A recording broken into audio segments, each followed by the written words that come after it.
Eric Horn here with Matty Lee after the Thunder's 119-116 loss to the Sacramento Kings. Matty, Thunder did not have a consistent defensive performance tonight, kind of continuing some of the same defensive issues they've had, since the turn of 2018 into 2019.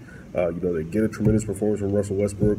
They're in the game with Paul George having an off night, but they aren't able to generate enough stops. And they put guys on the foul line too many times. They put the Kings on the foul line 34 times. They get their defense shredded at times tonight. Really some defensive issues in terms of consistency for the Thunder throughout this game. Yeah, no, I mean, and you saw moments when you're like, wow, this is the defense that the Thunder can play. This is how they play when they're at their best. But it was in flashes. And when you're coming off of a back-to-back from a double overtime game, obviously the team's going to be fatigued. And Thunder shot terribly tonight. But if they could have played defensive as well as they did in chunks of the game for the whole game, they would have been fine. Yeah, fourth quarter was really when they started to get some defensive solidity. Nerlens Noel, Markieff Morris started to find their footing in that fourth quarter. But in the fourth quarter is also where you had a lot of controversy in terms of the Thunder trying to get some things done offensively. Russell Westbrook takes a poor shot with under 40 seconds left in a tie game early in the shot clock. That allows for the Kings to get a couple of free throws, and then Westbrook comes back and seems to score the play that ties the game and has a chance to go to the line to put the Thunder ahead one, and then it's called for the offensive foul. Yeah, called for the offensive foul. No basket there, so then Thunder are trailing. They try to foul when the Kings get the ball back, but it took a couple efforts. Paul George said after the game that he really thought that he had fouled much earlier, but suddenly they're not getting that foul until you have a little over 4 seconds left on the clock.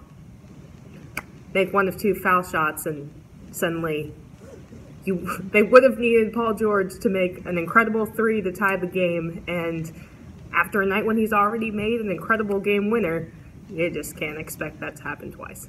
No, it was a weird game from the officiating standpoint because you had some instances, or at least one instance before that play at the end, where Billy Donovan's screaming at the officials to try and get a timeout so he can get Jeremy Grant, Steven Adams back into the game in the fourth quarter. There was a situation where, they're trying to get the foul called, and they can't get the foul called. But the Thunder really doesn't have any excuses in this game other than the fact that they couldn't string together a full quarter of consistent defense until it was too late into the game.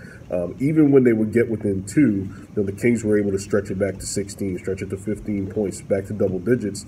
Those amounts of effort that you're using to be able to fight back and then the team be able to separate from you that way, that's tough to maintain, or it's tough to maintain a consistent quarter of defense when you're coming off the second night of a back-to-back. And with the minutes that guys like Paul George, who played 50 minutes last night, and guys like that who are playing over 40 up to 50 minutes, the Thunder really need the second unit to come in and just be fantastic so that they could take on some more of those minutes, give those starters / the guys who were in the closing lineups a little more rest, and you just didn't have that in that first half. Yeah, first half, the second unit wasn't very good. Dennis Schroeder struggled shooting again until the second half where he started to get a little bit more rhythm. And then we talked about Markieff Morris and Nerlens Noel. They finally kind of found their footing in the second half, particularly in the fourth quarter. But again, Thunder played another poor first half, similar to the way that they played against Utah. And now they go to Denver for a key game on Tuesday night. A big-time game for not just the Western Conference standings, but for the division standings as well. Thunder has a chance to take one back from Denver after going down 2-0 in the season series.